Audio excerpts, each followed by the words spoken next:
Кој мислиш дека прави најголемиот притисок? Го прави тоа што многу студенти се пријавуваат? Ма не, Финансиската тоа страна е супер. за Супер е што има толкав интерес, но треба да се разделат работите на кога више немаат студентиве капацитет. Не знам како да именувам тој капацитет, за да завршат го тоа ниво, имаат измислено тоа, само треба да ги ископираш работите. Од странство како го прават. Направи 3 годишни студии на пониско ниво, да е по-техничко, не толку теоретско, математички, инженерско, него на ниво на она што го бара пазарот. Зашто они на крај кога ќе излезат на пазар, кога ќе работат, пак прават едноставни работи. Они не измислуваат нови TCP протоколи, нови веб сервери дека прават или не знам што, хай-тек некои нови модели за вештачка интелигенција, него спојуваат API. Од овамо земи го тој сервис, од овамо инсталира оваа база, спои го у конфиг фајлови да работи тоа и толку прават со GitHub да се спретни, versioning некој документација да напише нешто. технички голем дел. Да, нема многу. И сега зашто да ги гњавиш тие студенти со еден куп алгебри, статистики, веројатности, која нит го интересира тоа, нит нешто. Мојот поглед на решавање на тој проблем дека требаше од тие 1000 да стават 120 на, да речеме, 4 годишни студии со сите нишани кои што треба, да се направи нека. И тоа не ни мора да одма на прием после првата година да се заразделат кој е според просекот што го направиле или не знам, некако. А другите 800-900 да идат на 3 годишни по едноставни студии, онака, пак си добијат диплома за високо образование. А вака го спуштаат нивото за сите, на еден куп студенти дури им е досадно на овие што се најдобри, што идат, да речеме, понад превари, што идат средно или што се поталентирани.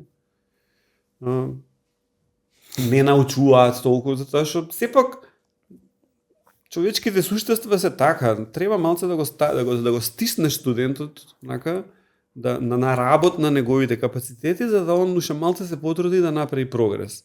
Но ако студентот, да речеме, например, ако студентот знае 80% од 100, ти треба да му даваш испити, домашни проекти на 85, за да он уште малце и да пркне да напред.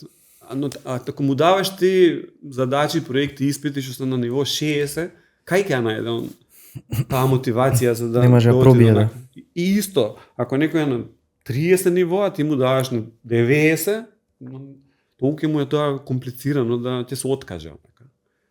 Така што нема таа флексибилност да секој си го најде својот канал и да се вози на оној бран на до кај се моите капацитети и да работам на нешто што е малце изнад нештото.